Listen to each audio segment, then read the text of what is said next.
The first sound was the ash hiss of the brazier, a soft, steady breath that warmed the little stone cell and set the frost to sweating on the iron. Jaime lay awake with the dull ache of sleep in his bones, the woolen blanket rough against his cheek, and listened to the castle settle around him. Winterfell had a way of talking to itself in the mornings. Fire crackled. A door far down the corridor thumped against a swollen frame. Somewhere a trough chain rattled and a horse answered in its throat. He kept still and let the noises find their places, one by one, until he felt the shape of the day in them. His right arm lay on the sheet in the colorless light, the gold-gloved hand turned palm up as if to receive alms. The metal had taken the chill of the night and gave it back to the air. When he shifted the prosthesis, it clicked faintly, like the snap of an old hinge. He rolled toward the brazier and held the golden fingers over it. Not close enough to that he might scorch the leather at the wrist, but close enough to chase away the memory of cold. That had become a ritual here, a small, private ceremony to begin things. He flexed his left hand and watched the good fingers move, watched the flawed light tremble over the scars and nicks that winter had put into the golden surface. The hand had never looked so plain to him as it looked here, stripped of all the clever southern jokes it once told. He dressed without hurry. He had learned, finally, how to button a jerkin with one hand in the dark. The trick was to begin at the middle rather than the top, and to hook the brass into the cloth with the side of the golden palm. A fur-lined cloak waited on a peg. He draped it over his shoulders and fastened the simple horn toggle. He had given up fine clasps, not because he misliked them but because they turned eyes to him, and he preferred now to be merely another shape moving through the cold halls.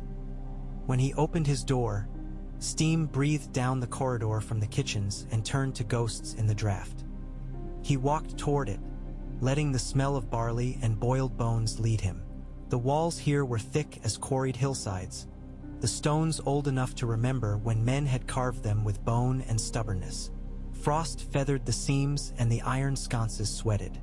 He took each step with a soft awareness of where his weight fell, mindful of ice, mindful of the stiffness in his right hip that grew quarrelsome when he climbed stairs.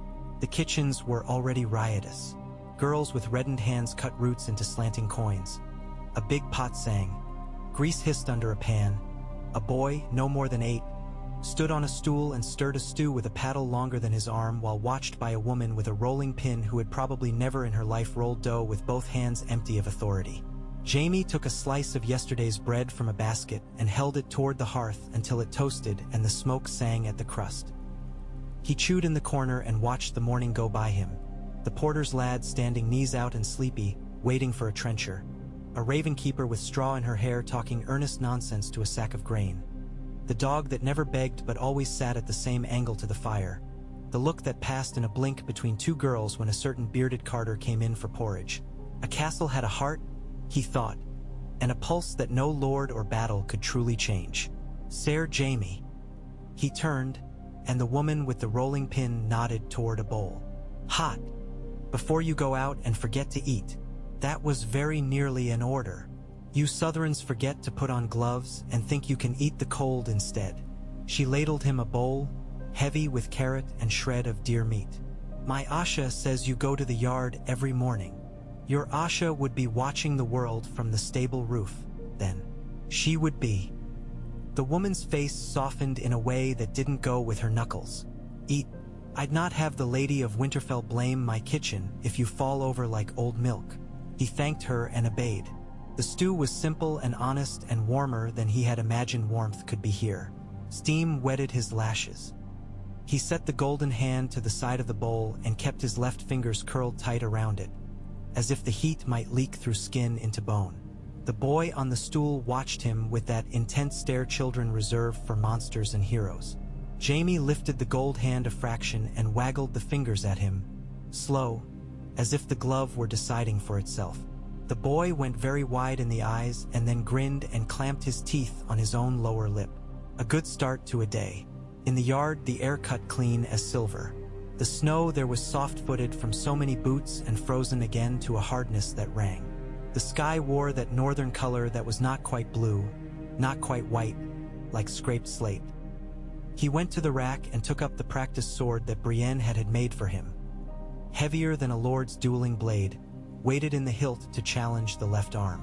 The first day he had tried to swing it, he had felt in his shoulder a white-hot complaint that lasted through to midnight. Now it was merely a dull protest, and there was a kind of gratitude in the tendons for being asked to work at all.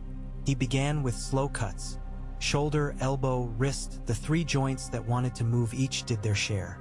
He chased the ghost memory of his old right-hand swing. The easy arc, the balance that had once been part of his bones, the thought that had never needed thinking. The sword whistled the way a saw speaks to wood. Frost broke loose from the rack with the vibrations. He changed grips, stepped back, let his feet remember that they were intelligent. It was not beautiful what he did. There was no quickness to it. He had made himself give up on looking like Jaime Lannister. He aimed only to be a man who could keep his feet when someone wanted him on the ground. "Again," said Brienne. Behind him, and he put the blade through the same sequence with his breath counted in. She wore wool and boiled leather and a cloak that had seen 2 winters. The hair she kept short had grown out to a bronze tangle above her collar, and the white of a scar set a small path at the corner of her mouth. The sword at her belt rarely slept.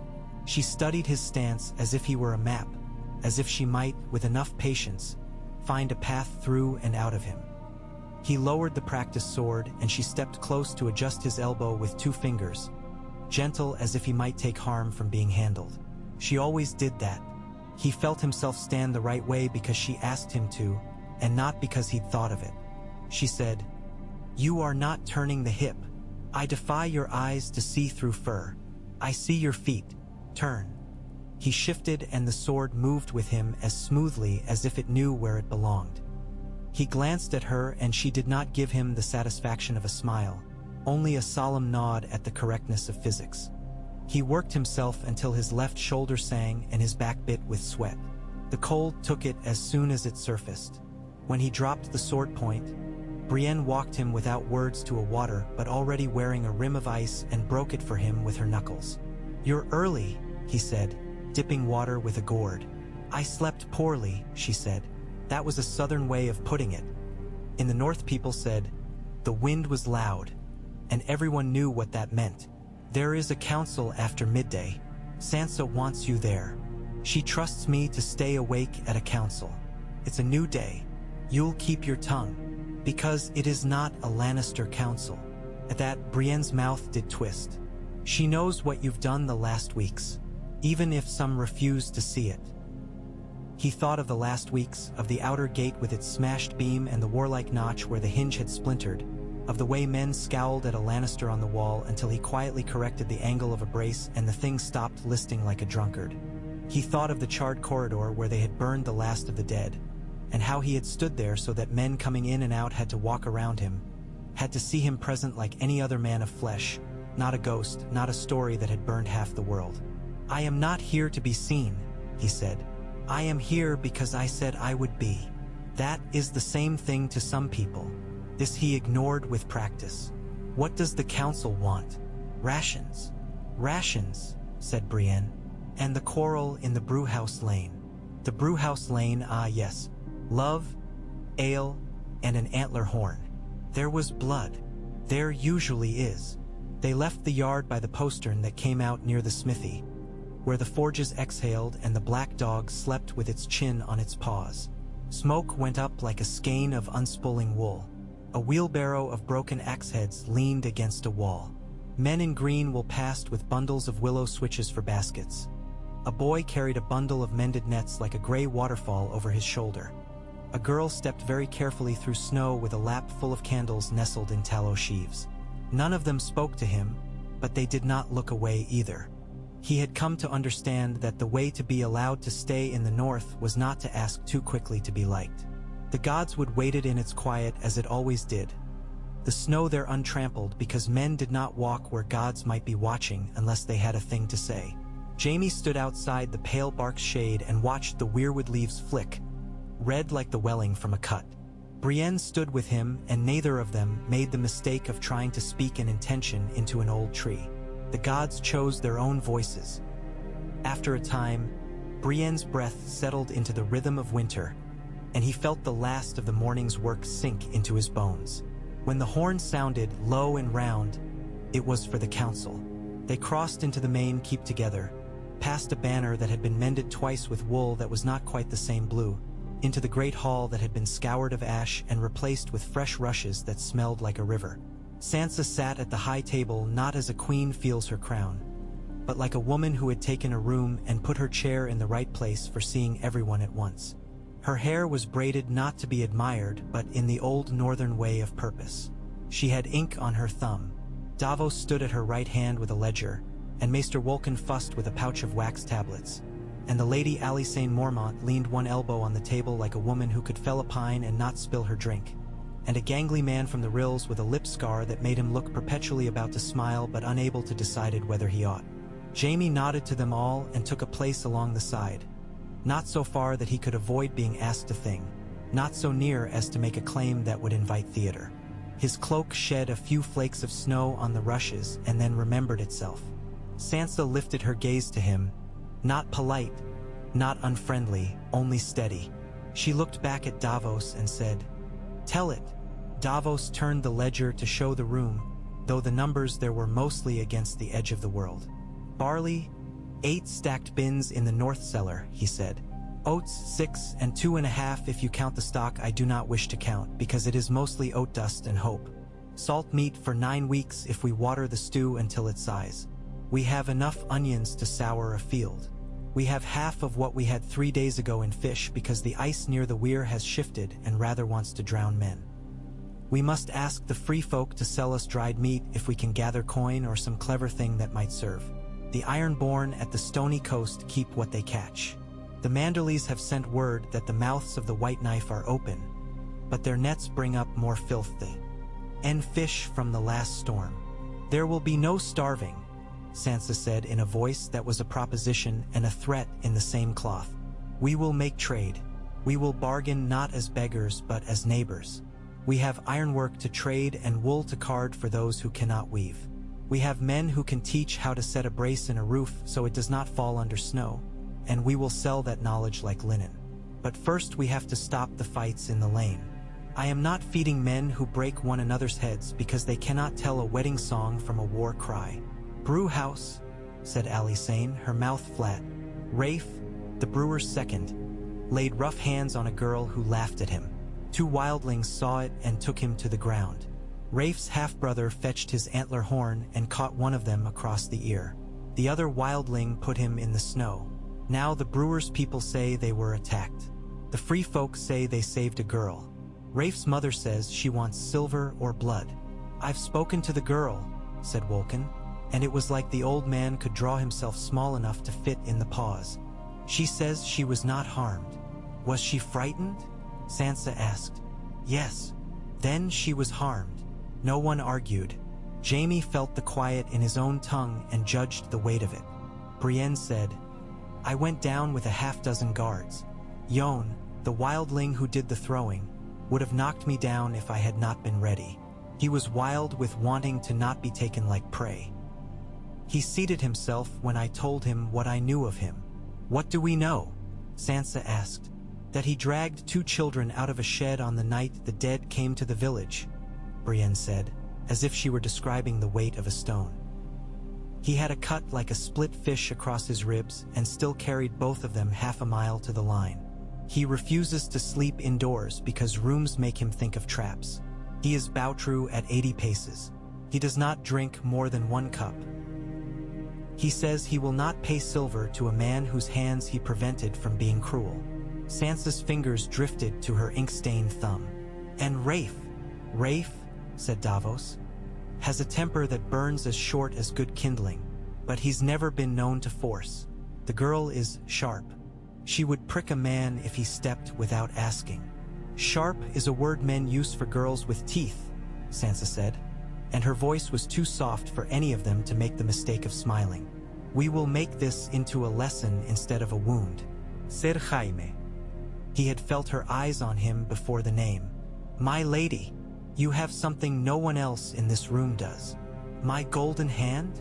A famous shame and a patient ear," Sansa said with a coolness that did not unkindly strip him. "You will go to the brewhouse lane with Ser Brienne and with Davos. You will speak to both sides at once, not one at a time. You will make them sit and listen to what they do not want to hear. Then you will write for me how a council might say this is to be handled next time, because I do not intend to have 10 councils a day for 10 lanes that all do the same thing." Jaime inclined his head. "As you wish. And after the brew house," Sansa added, "I want a note for the Ironborn. They want tar, and I will give no tar to men who use it to fire a roof.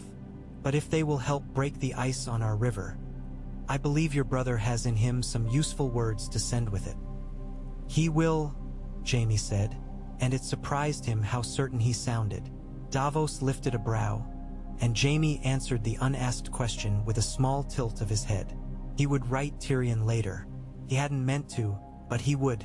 He felt not a tug but a weight shift inside him, like a pack settling better on his shoulders. Sansa moved to other matters. Men to go bend their backs against a drift that was fighting the outer wall, a team to trade with the woodcutters for kindling, a pair of girls who had been caught taking a butcher's knife out of fear rather than malice and needed to learn they could ask and be told yes if they explained what for. There was a petition from a woman who preferred the 7 and wanted a small room to keep a candle for them. "Give it," Sansa said, without the least bit of theater. "But do not let her think the godswood is less holy because hers has a different face."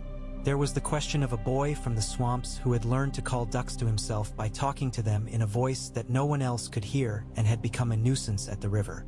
When it was done, the hall exhaled and became a hall again, not a room full of questions. Alysanne Mormont clapped Brienne once on the shoulder in a way that would have sent a smaller woman to the floor. Davos tucked his ledger under his arm. Sansa rose and walked toward the side passage, and men and women rose only when she had gone, which meant her respect wore itself honestly. Jaime watched the last of the council drift and then found himself walking beside Brienne, who had the look of a woman who would rather fight 6 men than stand between 2 who were meant to be neighbors and had forgotten how. They crossed the yard again with the dog trailing them. The brewhouse lane sat snug between a barrel maker's and a place where a man mended chairs. The brewhouse itself leaned into its own warmth and gave off a smell that was not quite ale yet. Rafe stood with his arms crossed over a chest he had worked hard to be proud of, and the women of his house held their shawls tight against the kind of cold that goes to the knees. The free folk arrived like weather. Jon walked with his hands open to show he had no weapon, his hair braided in a way that made it look as if he were ready to not be caught. Others with him had furs that had once belonged to animals rather than merchants, and their boots did not mind snow. Jaime did the thing he had been asked to do and did not like doing. He set himself in the center and forced eye lines to intersect where he stood. Davos said, "Sit, if why. Oh, you'll sit," and spread his hands at a bench the barrel maker dragged out and at 2 kegs that could be sat upon if one had a sense of humor.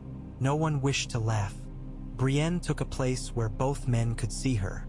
She did not look at Rafe too often. She did not look at Jon too often. She looked only when looking did not turn into an invitation to false courage. "This," Jaime said, the word simple as a plank, "is going to be dull." Rafe's mouth twitched. Jon frowned like a man trying to decide if dullness might be a trap. The girl stood behind her aunt and lifted her chin like someone who had learned that the way to have a throat is to show it and not shake. "I will be brief only once," Jaime said. "You do not need to like one another. You do not need to drink together.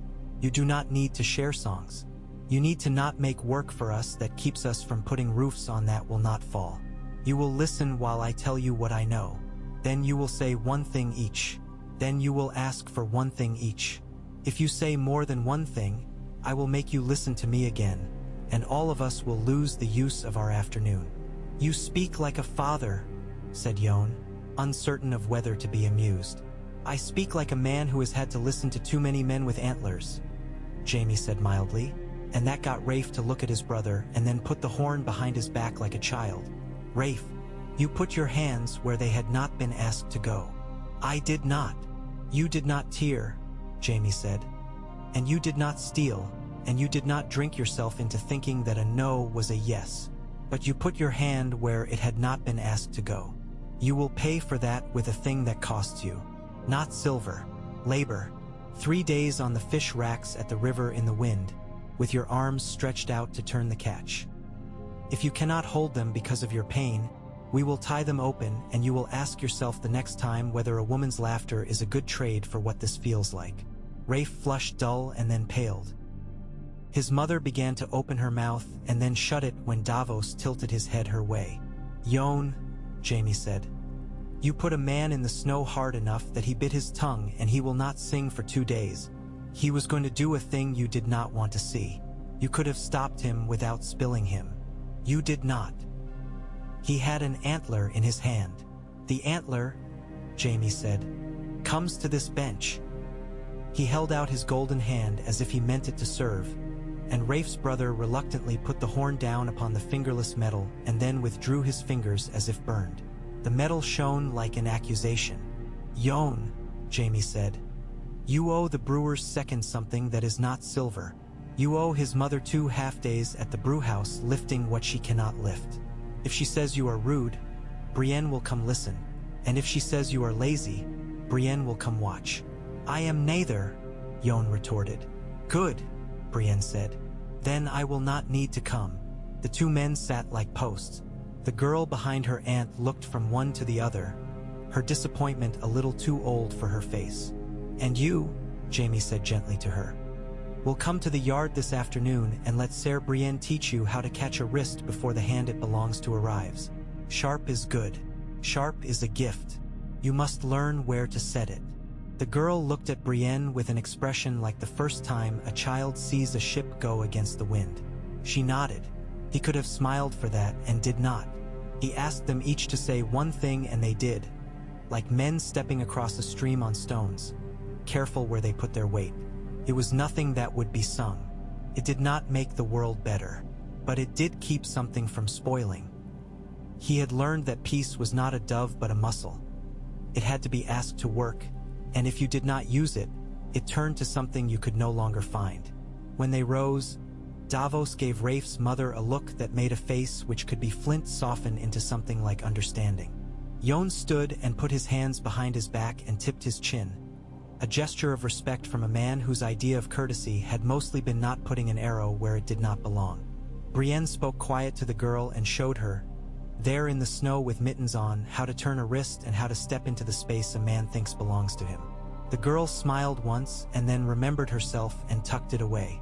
They walked back to the inner yard as the sun tried its best above clouds that had no interest in their efforts. Men worked on the outer gate with ropes and 2 sleighs of timber. Jaime paused and studied how the brace sat under the weight. The angle would slip in another 2 nights of wet and freeze. He asked for a wedge and a mallet, and when it came he climbed the brace like a ladder with his golden hand flat to find his balance. He felt the quiet attention of men who could not imagine why a Lannister would dirty his knee.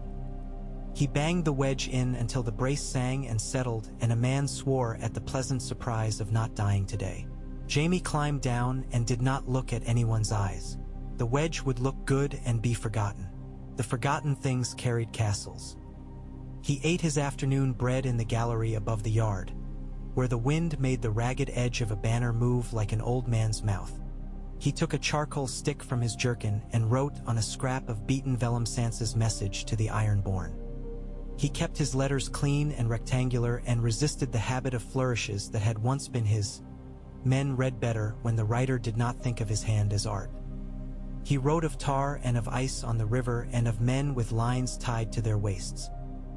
He wrote that Winterfell would pay in ironwork and in leather for boots if the Ironborn would agree not to burn what they could not keep.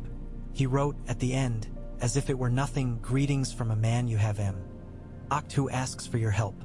He did not sign it Kingslayer. He did not sign it Lion. He signed it with his name alone. He kept that scrap in his glove and wrote another, to his brother, sitting on a windowsill with his knees a child's angle because the sill was narrower than a man deserved. He did not say, "You should see the way snow makes a person honest." He did not say, "The sky here is a thing that pries your chest open and reaches inside." He said only, "I am alive and have found a way to be of use. A woman I respect asked me to write to you, the Ironborn Waver. Send what words you can that might make them remember trade is more sweet than vengeance." He paused and then added, "I remember, when we were boys, Father telling us that a debt paid on time buys more future than a debt paid late." He will laugh at us for using his lessons our way now." He folded the letter carefully and sealed it with a thumbprint of wax pressed by the flat of the golden palm. He took both to the rookery where the air always smelled like droppings and dust, which was the smell of messages going farther than a man's legs. The raven keeper with the straw in her hair took them with a nod and then, because she was the kind of person who could not help hearing things in a parchment, said, "You write like a man who likes to be understood. I spent too many years writing for men who like to see themselves," he said without thinking. She snorted approval. By then, the light had discovered the color it could not find and was already losing it again. Winter had short days and long hours. He went back to the yard for the girl. She came with a scarf wound thrice about her head and mittens that had once been part of somebody's aunt's skirt. The way she watched Brienne made two of the guards stand up straighter without knowing they were doing it. Brienne put her hand around the girl's wrist and said, "You may use my wrist for learning. You may not hurt me. I am larger than you, and you will learn how that matters and how it does not." She showed her how to step. She showed her how to pivot so that a hand loses its power. Jaime watched the boy with the stirring paddle arrive with his face red from running, so he would not miss a thing in the world. The dog lay down with its chin on its paws again, as if all was as it should be. Jaime could feel the inside of him settle in a way that had taken months to find.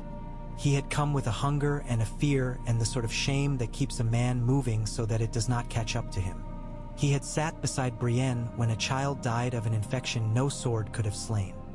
He had stood in a doorway for an hour while two men who had burned at different battles argued about fish in a way that suddenly let grief out where it could be used for something. He had woken in the middle of the night with his hand throbbing on its stump, the phantom fingers curling in on nothing, and had found his way by memory to the godswood and had leaned his forehead on the rough bark and apologized to something he did not truly understand for a million small failings. He had begun to like mornings because they let him begin again. When the lesson ended and the girl's cheeks had both gone bright with cold and pride, Brienne sent her home with a word to her aunt. Jaime fell into step beside Brienne, who flexed her fingers in her gloves to warm them as men do after a good bout. "She will break a wrist within a month if she needs to," Brienne said. "Let us wish that she will not need to. Let us teach her to do it beautifully if she does." He smiled without meaning to. "You speak like a septa. I don't know what that means. It means you are relentless in a way that seems at first gentle and then turns out to be simply relentless." Now finally, Brienne allowed herself a small grin. Says the man who made two enemies promise to carry heavy things. They are not enemies. They want to be. Then we will bore them until they forget, he said. And Brienne barked a laugh that turned a few fighting men's heads because that was a sound one liked to keep. Snow began, the fine kind that looks like nothing until you notice your shoulders have gone white. They walked toward the godswood before they remembered they had not meant to.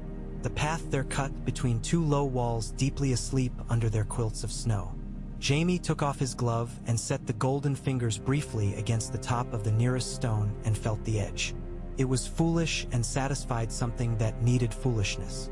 In the godswood the air had the sound of a hush someone had put down and not picked up again. The weirwood looked like thought. Brienne stood with her hands at her sides as if to show nothing. Jaime realized he wanted to say something and that he did not wish to say it wrong. "I have made a choice," he said, more to the space than to the tree. "You make many. This one is not a clever one," he said. "Cleverness has always been the sugar on my tongue. I want something plainer now. I want to stay.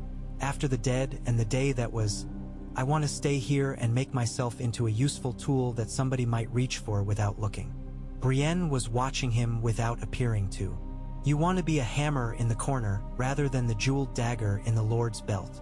I will settle for being the mallet that does not split. I thought I owed the South my habit of being what it would always make of me. I am not sure any of that was real. There is more solid ground under my boots when I walk here. I know what to do when a wall leans. I know what to do when a man is proud and broken and will not admit both at once. I do not know what to do when a queen calls me dear." Brienne's breath left as a cloud. "Sansa will trust you because you are useful. You will trust her because she will ask honestly and first about the work. That might be a kind of peace." He looked at the red leaves and thought of all things he might have prayed for if he were a man who understood prayer. He would have asked that his heart not run ahead of his body and make foolish promises it could not keep. He would have asked that he remember the vow he had made to Brienne long ago, in a bath that had been warmer than the world needed to be, that he would try to be the man she thought she saw. He would have asked that the dead stay in their graves and the living put their anger where it could plow rather than burn. He said instead, "I will write to my brother and tell him I am staying." "He will be relieved," Brienne said after a moment, "if only because it saves him from rescuing you from yourself. He can still try." "He will," Brienne said in that absolute way she had about things that were true and beyond arguing. "I will tell Sansa that you have given your word. Do not tell her too kindly. It is better if she is suspicious." Brienne raised an eyebrow. "She is. Of everyone. Good." He felt some foolish thing in his chest ease, as if a belt had been unbuckled after a long march. They walked back in the fading light. The snow had turned to a dust that made the torchlight part of the weather. In the great hall, the fire was being argued by two men who both believed themselves qualified to talk to a log. The benches were filling with a neat disorder that meant people were learning the habit of taking their food where their work would be in the morning. Jaime took a place near the end and contented himself with the watery broth that wanted to be stew and was doing its best. The girl with the scarf sat across the hall with her aunt. She lifted her spoon with the particular dignity of someone who had been seen doing a thing that mattered and did not want to make it into any more than it already was. A singer came in with frost in his beard and a lute under his cloak. When he put the instrument near the fire, steam came off it as if it were a horse. He asked if anyone wanted a song of the dawn, and three men told him, with the kind of politeness that can be a cudgel, that they had seen enough dawns lately. He played, instead, a tune about a river that went where it wanted no matter how many men tried to tell it which way to go. People hummed with it very quietly. Jaime let it get into his ribs and loosen something there. Later, alone, he took himself back to the little stone cell. He set the golden hand on the small trestle table. He watched the light from the coals fidget over the hammered lines and saw how time had made it less brilliant, how the scratches made a sort of story about doors and braces and a bench in a lane. He felt the old ache in the stump, the way his missing fingers sometimes would curl toward a thing they would never touch again, and he let the ache happen without cursing it. He lay down without removing his boots. The smell of smoke had got into his hair the way it always did here. He slept, when it came, like a man who had earned one night and had hope of another. The raven woke him before dawn, a soft knock at the narrow window shutter, and then the thrumming voice of the keeper, who was one of those who forgot she had a voice at all when she was carrying messages. He opened to her and took the small cylinder she offered, warm still from the bird. He waited until she had gone. He did not need to learn the letter by her face. He unrolled it by the fire's red. The script was clear and impudent in the way only one man's was. "Brother," it began, and a little farther down, "I am pleased that you have found a work whose measure is not in applause. The ironborn at Deepwood have a mind to bargain, but they will want more than boots. Give them rope and the knowledge to braid it right. Ours fray. Theirs are simply filthy, and promise that when the river clears, we will not keep all the fish for ourselves. Men who think of their bellies can be made to love peace like poets love metaphors. I cannot promise what the South will do with any good thing you make, but I think perhaps that is not your aim. Be careful. Be kind only as far as the work will let you. Give my love to the tall one who terrifies me. T. Jaime folded the letter and pulled the heat into his hands with it. He imagined Tyrion's mouth set sideways in the way it did when he was guarding something tender with a joke. He imagined, and did not know, whether the letter had been written with wine at the elbow or in a room full of men who wanted to be guided. He set it aside and stood. Dawn came with more snow and the sound of men sweeping stone. He went to the yard. The dog greeted him with an economy he admired. Brienne was there, already with a sword in her hand like a woman with a broom goes to a floor. He lifted the practiced blade and felt his shoulder try to bargain him down and then relent. He put his feet where they had begun to learn they belonged and thought of wedges and ropes and how the council would want to talk of nets. He thought of the Ironborn's hard faces and the way a good rope might soften them by way of greed. He thought of the girl with the scarf and the way she had not smiled too much. The day seemed to crack its knuckles and get ready. He did too. They worked until his breath made a thin cloud and his arm hummed like wire. They went to the brewhouse lane again, and the mother nodded at him once without a curse in it. They went to the smithy where a man had made a nail too square and refused to admit it. Jaime stood and watched him make a better one with more silence and less pride. They walked to the river with Davos, and the three of them stood on the bank like men deciding whether to step on a very old and very stubborn animal, and Davos said, "We will need 12 men and ropes that do not lie." "Ropes," Jaime said, thinking of Tyrion's note. "Ropes," Davos agreed, happy to be simple. "If the Ironborn bring their long hands, we will not begrudge them a share." They went back through the Godswood without peeking and paused there again for no reason they could say. Jaime watched Snow find new places to sit on the carved face. Brienne said, after a while, "We do not choose what happens to us, mostly." "No," Jaime agreed. "We choose what kind of tools we are." He did not answer with anything ornate. He nodded. She accepted that as a vow. When the Raven came that afternoon, it came with an uglier sort of news. Davos read it twice, frowning so that the weather in the room seemed to change. He took the parchment to Sansa, and she took it without the sort of fear that likes to treat itself to drama. She read, and her mouth tightened only as much as it had when she had tasted a too salty broth, and then told the cook kindly to try again. "Bandits?" she said calmly, and Davos adjusted the ledger under his arm as if a weight had shifted in it. "Men with flayed leathers at their belts as a joke," Davos said. "Or not a joke at all. Out along the rills. They took 2 oxen. They burned a shed with a man inside who made the mistake of throwing words like stones. We will not allow old ghosts to give foolish men work," Sansa said. It was not the voice of someone who intended to bully. It was the voice of someone who understood more about ghosts than was immediately fair. "We will send to the rills a thing that looks like authority and acts like patience. We will not call them Boltons. We will not call them anything but stupid. Ser Jaime." He had already stepped forward before his name had finished. "You will take Brienne and 4 men, Sansa said. "You will take a wagon of rope and a barrel of nails and a promise to mend fences and not burn them. You will take as many words as you can carry. You will not bring me back heads. You will bring me back a plan." Jaime felt briefly exactly the old heat of the South in his blood, the rush that meant there would be a fight and he would be beautiful in it. He let it pass and did not give it anything to eat. He bowed his head in the way he had learned to bow it here, a short nod that put him to work rather than putting his pride to bed. "As you wish," he said. He found Brienne's eyes and found recognition there, which meant a great deal more than agreement. She tilted her head almost invisibly, a gesture that meant, yes, and also careful. Outside, the snow fell in a way that would briefly hide the road and then make it easier to see where wheels had passed. He went to the smithy where the ropes were being measured. He put his golden hand on the coil and felt how it had its own idea of being a thing. He thought of wedges and of nails and of how, when you start to build a piece, you do not shape it into a tower in a day.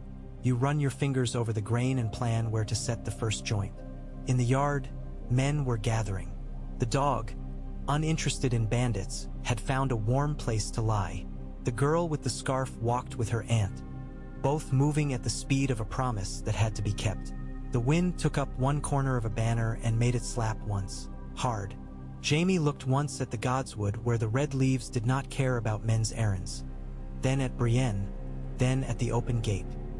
He adjusted his cloak and the strap of his sword and the way the golden hand sat in its glove. He had chosen a thing and would have to choose it again and again until the road they were to take had grown into a road that did not need their feet any longer to believe it existed. They went out into the snow.